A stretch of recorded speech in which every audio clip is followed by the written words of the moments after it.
Abriendo el juego. Bien, estamos de vuelta con ustedes para hablar de tantas cosas interesantes a nivel de las grandes ligas. Hay un tema que lo colocamos en redes que ha estado ocurriendo bastante a propósito del cierre del programa de ayer, y era ¿cuál de las dos cosas dolió más al dominicano? Pero a título personal, olvídese del país y de lo que usted vio alrededor, no usted como dominicano. ¿Qué le dolió más? ¿La descalificación del equipo dominicano en el pasado Clásico Mundial, donde llevamos un equipazo y no pudimos avanzar a la segunda ronda, o aquellas dos derrotas frente a Holanda? ¿Cuál de las dos cosas, según usted, le dolió más? Saludos, bienvenido Melvin Bejarán. Buenos días, muchachos, buenos días al público de Abriendo el Juego. Siempre un honor asumir este compromiso con ustedes. El pool de temas para hoy está interesante. Tenemos un menú del cual vamos a ir escogiendo lo mejor. Y ESPN hizo un listado que creo que es interesante de los tipos, los mejores por posición en el mes de abril, lo que han sido los mejores por posición. Alguien para ver también, alguien que quede en el radar, aunque no quede como titular en ese equipo que ellos hicieron. Pero también pusieron las decepciones. Y dentro de las decepciones del mes de abril hay 3 dominicanos. Y 3 dominicanos que ganan mucho dinero. Y 3 dominicanos que recientemente recibieron grandes contratos en el béisbol de Grandes Ligas. Por supuesto, Juan Soto lo tienen como decepción del mes de abril en su posición. Willy Adames no escapa de eso porque no ha sido de impacto ofensivamente para San Francisco, con todo y que los Gigantes están en el primer lugar. Y el otro nombre, el cual no se ha estado hablando mucho, pero que sí ha tenido pues un mes de abril en baja, es Vladimir Guerrero Jr. Después que le dieron los 500, pues bueno, en el primer mes con ese contrato, él no ha podido rendir a la expectativa, a la altura de los Azulejos de Toronto, lo que quieren los Azulejos. Esos 3 dominicanos, pudo haber sido un cuarto con Emmanuel Clase como cerrador, pero es que Devin Williams de los Yankees está tan mal, y lo comentábamos en el día de ayer, que no hay forma. Pero tenemos 3 dominicanos en ese equipo de decepciones del mes de abril, que el mes todavía no ha terminado. Quizás si alguno tiene una actuación como la de Brandon Nimmo ayer, que empujó 9, solo así dio 2 honrones, quizás se salga de ahí. Pero ya terminándose el mes, ellos están entre las decepciones. Y hay otros nombres que no son dominicanos también que se pueden resaltar de ahí. Creo que fue Orlando que en las redes sociales de Abriendo el Juego puso un tema también que quizás valdría la pena hacerlo hoy, puede ser otro día también. ¿Cuál de los 2 equipos de Nueva York se derrumba primero? Fuiste tú, Orlando, ¿verdad? Sí. Mets o Yankees de Nueva York. Ese tema es interesante porque los 2 equipos están en el primer lugar. Hay uno que tiene 2 caballos detrás que son los favoritos para ganar la división, que aunque no están jugando tan bien en cuanto a récord, pero son equipos que vienen ahí. Y del otro lado, un grupo de inconsistentes que, al igual que los Yankees, pueden ganar esa división. Y la pregunta, pues, no deja de ser interesante. Y la NBA también con Draymond Green, que dio una exhibición de faltas ayer, además de su intensidad defensiva y de lo que él aporta en cancha.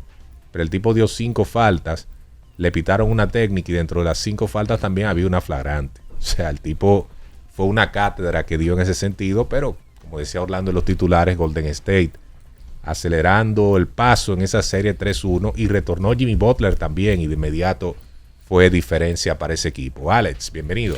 Saludos Melvin, saludos para ti, Orlando, Víctor, también a JC, Batista, a los amigos que nos siguen en radio y en YouTube. A Dios las gracias que nos permite una vez más estar con ustedes. Víctor, como a usted le gustan las preguntas retóricas, le pregunto la siguiente, le hago la siguiente. ¿Quién perderá su puesto primero como relevista? ¿José Ureña por los Mets o Ahmed Rosario por los Nacionales? Ayer los dos estuvieron desastrosos en diferentes condiciones, pero como Ahmed Rosario. Hago la pregunta, por eso mencioné inicialmente que era una pregunta retórica, porque sabemos que José Ureña no está pasando por un buen momento de carrera. Y ayer los Mets, en su intención de probar cosas con el dominicano, le dan la pelota con un juego 15-0. ¿Salvó? ¿Pero qué salvó? ¿El juego? ¿Pero lo salvó de qué? Mi hermano tiene un salvamento. Sí, porque acuérdate que las reglas. Salvamento. Las reglas Entonces, Déjame revisar porque ese anotador tiene que estar mal. No, es lo que que pasa es que las esa es la reglas, regla. es la regla. Si tú Aquí tienes- la discusión entonces tiene que ser esa regla, que como un tipo se le registra un salvamento permitiendo 5 carreras en 3 innings. Es verdad que él completa sus 3 innings, pero son 5 carreras que le están anotando. ¿Cómo eso puede ser un salvamento? Una La burla, regla una burla. lo establece, es una cuestión de regla. El que termina y completa 3 entradas, no importa lo que pase, se le adjudica el salvamento, pero permitiendo 5 carreras en esas 3 entradas, que fue lo que salvó. Y la Pero pregunta, además- la pregunta de Alex, para ponerlo en contexto, es porque Ahmed Rosario tiró un inning en ese juego y le hicieron 4. 4 y le dieron 5 hits, 2 bases por bolas. O sea, envasó a 7 Y le dieron un jonrón. inning y le dieron un cuadrangular. El caso con José Ureña, ya para hablar en serio en este tema, es que preocupa lo del dominicano. Porque con un juego 15-0, el dirigente te está enviando un mensaje. Ok, Y lo sabemos- subieron para ese juego. sabemos O sea, que no te que tú estás pasando por un momento difícil de carrera. Vamos a probarte con un partido excesivamente abierto para que tú vayas agarrando confianza y quizás más adelante en la temporada te podemos utilizar término medio en un partido medianamente cerrado. Pero lamentablemente no lo ha podido conseguir con Texas, con Colorado, con Detroit, con los Mets. Ha sido desastroso, de verdad, que esta parte de su carrera. El año pasado él como que dio señales de que tenía algo todavía. Fue su mejor temporada en buen tiempo con los Vigilantes. Pero fíjense que estamos hablando de su mejor temporada y la efectividad fue casi de 4, 3.80. Abrió algunos partidos, relevo largo. Y un brazo así, con la actuación que él tuvo el año pasado, puede mantenerse en Grandes Ligas. Sobre todo en ese rol. Con un rol específico de partidos como el de ayer, muy abiertos, y tirar múltiples entradas. Pero, entiendo tu punto, cuando tú vienes con una ventaja tan grande como la que tenían, por lo menos le dio los innings, que era lo que quería el dirigente Mendoza.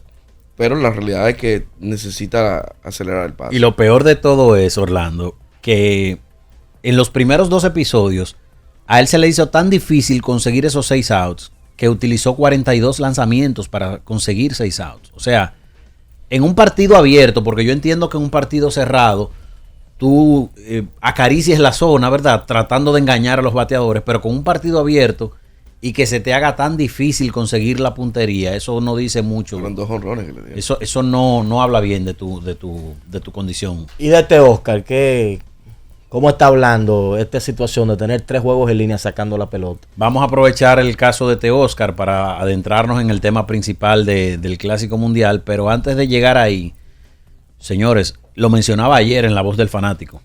Teóscar, calladito, se está cargando la ofensiva de los Dodgers. Sí. Ha hecho olvidar que los Dodgers no han contado con el Shohei Ohtani de principio de temporada del 2024. Tiene 9 jonrones y ya va rumbo a las 30 impulsadas en apenas un mes de temporada. Y como que todo el mundo dice, que Teóscar cuarto jardinero, pero Teóscar es un hombre que puede perfectamente estar en el medio del line-up del equipo dominicano. Está complicando la cosa con esa actuación que le está desarrollando este año. Lo que pasa es que yo no creo que el problema es un asunto de posición, en el caso, mi opinión. La gente no pone a Teóscar como titular porque hay 2 nombres que son muy sonoros y que deben de estar en las esquinas de los jardines. Le hace Juan Soto y Fernando Tatis. Y yo sé que hay mucha gente que dice, bueno, que Fernando Tatis puede jugar en jardín central. Eso es muy difícil. Yo lo veo muy difícil que los padres lo permitan, porque es que Tatis en el central es más propenso a cualquier tipo de lesiones y ellos van a querer cuidar a Tatis. En el central él tiene que cubrir más terreno. Tiene más chance hasta de tener una colisión con otros jardineros. O sea, hay que cuidarlo a Tatis. Además de su brazo, tenerlo en el jardín de la derecha es lo más idóneo. Entonces, por eso que yo creo que no vamos a ver a un Tatis. Me extrañaría mucho si le dan permiso para el central. Entonces, ¿quién va a ser el jardinero central? Necesitamos un jardinero central natural. Y ese no es O'Neill Cruz, porque O'Neill Cruz está teniendo una muy mala temporada defensiva, porque está en un proceso de transición. Pero está jugando jardín central. Sí, pero el problema está, honestamente, para tú tener a O'Neill, que es, óyeme, él está dejando mucho que desear defensivamente, es mejor tener un Teóscar. Pero Que no tiene el mismo alcance. ¿qué es lo- no tiene el mismo brazo. ¿cuál es pero- el jardín más extraño que podría tener la República Dominicana de pelotero de Grandes Ligas? Que más raro le parecería a uno. Teóscar Centerfield, yo creo. Para mí sería eso. O un Siri, por ejemplo. O'Neal centerfield, sería extraño en el Clásico Mundial tenerlo a él como jardinero central. Es que yo no sé, honestamente, no sé qué piensan ustedes. Yo no sé si la federación, si el gerente, si el manager tiene en sus planes invitar a O'Neal Cruz al Clásico Mundial. Bueno, yo me imagino que como pelotero de Grandes Ligas él debe estar en el radar. Y va a estar. Por yo el creo. método que se ha utilizado históricamente en Dominicana, que se invita a todo el mundo. Las puertas están abiertas para todos. Eso es lo que ellos dicen cuando uno aborda a alguien de la federación. Eso de los es lo dirigentes. políticamente correcto. Políticamente correcto. Pero en el caso de O'Neal, es que.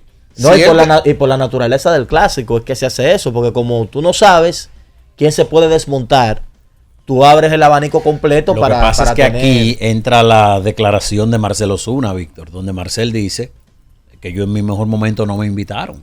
Entonces ha habido casos Sí. de peloteros que están en buen momento de carrera que no lo han invitado al clásico. Y no lo han invitado no porque caiga mal, no porque sea mal compañero, simplemente porque no encaja en la planificación del departamento de operaciones de ese momento. Sí, pero ya acuérdate que una cosa es decirte, preguntarte tu disponibilidad. Tú estás ready, contamos contigo. Y otra cosa es ya cuando viene el entrenamiento. Es que ahí es que eso es lo que genera ronchas. Porque si tú me preguntas que si estoy disponible, yo te digo que sí, y después no me llamas más. Eso es lo que quería. Pero entonces, ¿cuál debe ser el método para la conformación del equipo?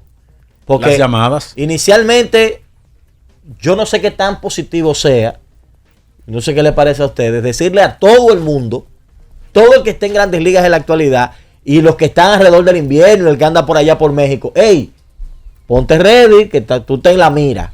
A todo el mundo abrirle una pequeña posibilidad. Parece buena idea desde el punto de vista de la estructura del clásico, donde cualquiera se te desmonte, tú necesitas agarrarte de lo que sea. Pero puede ser un arma de doble filo, porque si tú me emocionas a mí y me dice un muchacho joven, por ejemplo, qué sé yo, un caso que llama la atención, este jovencito de los Marlins que está bateando muchísimo, que pertenece a los Gigantes, Agustín Ramírez. Agustín Ramírez. Tú le dices a Agustín, mira, estamos contando. Y ese muchacho se hace la ilusión de que él va a estar, porque él dice, bueno, pues yo tengo posibilidad, yo voy a una posición donde quizás no hay tanta gente, déjame ver, y de repente se arma todo y tú ni siquiera lo llamas, es un problema. O sea, como tú señalas, por donde quiera que tú lo veas, es un problema por la cantidad de peloteros que nosotros tenemos. Por eso yo no sé si en algún momento vamos a tener que adoptar el método de hacer como una especie de preselección de gente que esté más o menos en el radar, un grupo específico que de verdad tenga posibilidad, y de ese grupo que salga el equipo, y si alguien que no esté en esa preselección tú lo necesitas, informarle el método que tú estás utilizando para no volver locos a todos esos peloteros.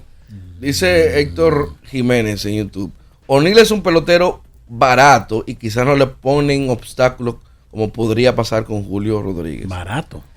Bueno, barato bueno, tiene contrato a Barato largo en el plazo. sentido de que no está bajo contrato. Ahora, como Héctor, lo único que te puedo decir que él puede ser un pelotero barato, pero es un tipo complicado. Y la federación debe saberlo. Solamente te lo voy a dejar ahí. Pero yo lo que creo que al final él lo van a considerar, independientemente de sus problemas defensivos, por lo que él está haciendo en el terreno. O sea, él con el bate y las piernas, él está haciendo mucho. Y él puede impactar el juego mucho. Entonces, yo creo que él debería ser considerado, independientemente de su problema. A lo mejor falta un año para el clásico. A lo mejor en lo que queda de año los Piratas llaman a Andy Van Slyke y le dan una clínica y mejor en la segunda mitad. Yo no creo que podamos descartarlo por eso, pero yo he visto algunos juegos de los Piratas, sobre todo al principio de la temporada, y de verdad que dejaba mucho que desear su defensa. Bueno, si él está disponible y tú lo vas a llevar, tú tienes que estar ready para jugarlo, porque no es verdad que él va a ir para qué sé yo, designado, solamente salir a batear de la banca y esas cosas. Porque así como tú señalas, el historial ha sido de un pelotero complicado. Y eso de verdad que es un rompecabezas. Ojalá y en ese sentido se esté trabajando, se esté hablando con los muchachos, se esté organizando un plan lo más correcto posible en ese sentido. Porque la realidad es que necesitamos asumir el clásico que viene con mucha seriedad. Porque el fanático no quedó contento con lo que pasó. Y si la gerencia dice, este es el grupo que yo necesito, tan sencillo como eso. Se invita a un pool de peloteros, se dice, miren muchachos, vamos a hacer una reunión Zoom, un meeting. Yo cuento con ustedes, este es el grupo con el que yo cuento. Este es el grupo, no que vamos a invitar a todo el mundo. Porque que no caben todos los A peloteros. mí me de Grandes gusta ese Ligas. método. Aunque lo manejen bajo perfil. Comprometer a un grupo y hablar, coordinar una reunión, ya sea en una fecha libre de Grandes Ligas, que creo que eso es lo más idóneo, quizás cercano al Juego de Estrellas, donde los peloteros comienzan a estar más disponibles.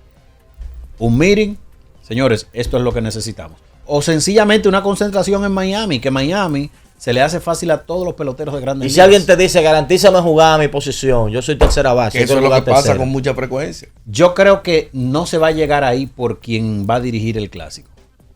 Pero entonces, ¿qué tú vas a hacer con ese tipo? El tipo te dice a ti, perfecto, yo soy parte del pool. ¿Qué es lo que tú tienes? Un poolcito, yo tengo 40 jugadores. Es que ahí entra el tema del seniority de Albert Pujols. Yo creo que ninguno de los peloteros que están ahí tienen el seniority para decirle a Pujols qué debe hacer en el equipo del clásico. Y ahí es donde hay que darle todo el crédito a la gerencia y al dirigente y a la federación también por reclutar a un hombre que, como lo mencioné ayer, todos esos peloteros que están ahí han ganado dinero, pero ninguno le puede hablar a Pujols de ganar Grandes Ligas, Serie Mundial de Grandes Ligas. Las ha ganado. MVPs, cientos de millones de dólares. Ha estado en Clásico Mundial, ha estado en Series del Caribe, ha estado en situaciones difíciles de lesiones y todas las ha superado. Nadie le puede hablar de nada a Pujols ahí. Además, Pujols tiene la personalidad que se necesita para controlar ese clubhouse. Sí, pero que no sería malo que de repente un tipo como José Ramírez diga, yo soy tercera base, yo quiero jugar tercera. Ya lo dijo. O sea, no está mal que un tipo como Soto te diga, yo soy right field. Ahí entra lo contrario a lo que estoy diciendo, porque ahí entra entonces el jugador poniendo reglas, y las reglas debe ponerlas el dirigente. Y las va a poner. Debe poner. Por eso es que yo tengo mis dudas con José Ramírez, al menos que lo convenzan. Si Pujols lo convence, yo entiendo que él tiene toda la capacidad para hacerlo. De que él entienda que él va a dividir su tiempo con Manny Machado. Por lo menos. Con Manny Machado. Es una porque tenemos otras opciones complicada. ¿Entiendes? Vamos a tener más opciones. Y uno dice, no, que Devers es designado. El año que viene, Bregman posiblemente no esté en Boston y Devers otra vez en tercera base. Es que si... Entonces tú no puedes descartar que Devers va a ser designado de por vida. Si Bregman tiene una buena temporada, es automático que él se va a salir del contrato, porque claro, eso es lo que dice el contrato de él. Y va a ir a buscar esos $100 millones al mercado de agentes libres. Esto téngalo por seguro. Yo no sé, yo creo que lamentablemente nosotros conocemos el método de Dominicana y el método es el mismo. Se visita a los jugadores y a todo el mundo se le dice de algún modo, estamos contando contigo. Lamentablemente, por la historia del clásico, no es un mal método desde el punto de vista que tú no sabes con el equipo que terminarás participando en el clásico. Pero en términos del ego de los muchachos y de la confianza de ellos, nos juega en contra. Porque ahora mismo nadie, fuera de Juan Soto, y podemos decir que Tatis, ¿quién más uno puede decir que está prácticamente sembrado en el equipo? Hay pocos tipos que pueden decir, no, yo tengo mi posición. Yo voy a jugar. No está sembrado. Quizás Jainer, pero entonces como ha aparecido Austin Wells, que dice que es dominicano, ahora él y Agustín Ramírez. Y Agustín Ramírez. Uno hace una semana atrás hablábamos de que si hay que llevar 3 catchers, estábamos pensando en Francisco Peña, en Francisco Mejía, en alguien de Lidón, pero ya tenemos un tercer catcher de Grandes Ligas. Si de repente te dice, porque es que yo te digo que el panorama de la apertura, donde complica la cosa, es que de repente un tipo como Caminero joven, que ya tuviste lo que hizo en invierno, que hizo campeón a Pujols en el invierno, de repente él dice, mi sueño está ahí en el clásico, yo quiero ir a representar mi país. Muchacho que está jugando ahora con Tampa, que probablemente es el pelotero de más proyección de Tampa, termina redondeando buenos números. Es un poco difícil tú tomar una decisión, independientemente de que hay unos tipos con estatus, que él de repente te muestra el deseo, probablemente por encima de eso que tienen estatus, porque probablemente hoy Devers no esté en eso de clásico, probablemente no esté en sus planes, pero en los planes de Caminero sí.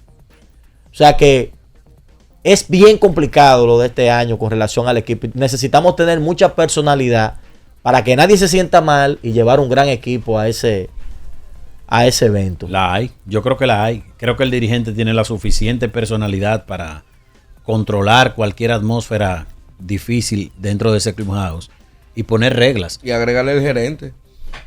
Yo no sé qué tanto bueno, el propio Nelson Cruz ha admitido que fue un error el ser gerente y jugador. Pero lo hemos respetado, lo respetan Sí, mucho. pero a eso voy, claro, o sea, claro. pero hasta qué punto entre los jugadores también pudo haber caído mal eso. Y no estoy diciendo que eso pudo haber incidido en que perdiéramos. Pero hasta qué punto eso pudo haber quedado ronchas entre los jugadores. Porque tú dices, bueno, pero es que fulano no vino aquí, debiera estar aquí, pero aquí está el gerente jugador. Eso pudo haber creado alguna situación incómoda para los jugadores, pero ya no. Nelson Cruz va a ser gerente solamente.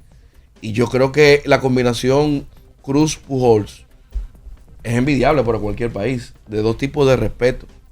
Y mira, yo no sé cuál fue creo que tú mencionaste a Jorge Polanco, Señor, está quemando la liga. jugador de la Jugador semana. de la semana, quemando la liga. Y probablemente reclamando un puesto como sustituto en la posición 4. Cuidado. Pelotero interesante, Jorge Polanco. Se ha bateado desde que llegó. Lo lindo de Polanco, o lo interesante de Polanco es que es un jugador que, aunque está plantado en la intermedia, en su carrera él ha tenido la habilidad de desdoblarse y jugar varias posiciones. Batea ambas manos, tiene poder ocasional, poder de extra base. Es un pelotero interesante ese para ser sustituto.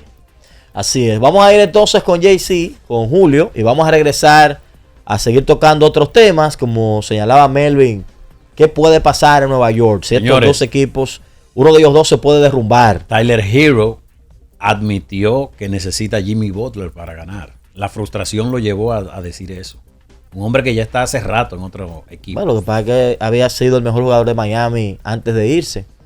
O sea, Miami no ha traído otra superestrella. Sí, después pero que se fue. eso no fue un buen mensaje. Básicamente él le tiró un cubo de aquello a sus compañeros, porque lo que él dijo literalmente es: yo sé que necesito a Jimmy para ganar. O sea que con ese grupo él sabe que no va para ningún Y lado. recuerda que también ellos habían ido a una final con él y todo eso. Quizás, como tú señalas, frustración, pero no dijo una mentira. Dijo Habló la feo, realidad. pero no habló embute. Correctamente. Regresamos en breve. Estás escuchando Abriendo el juego.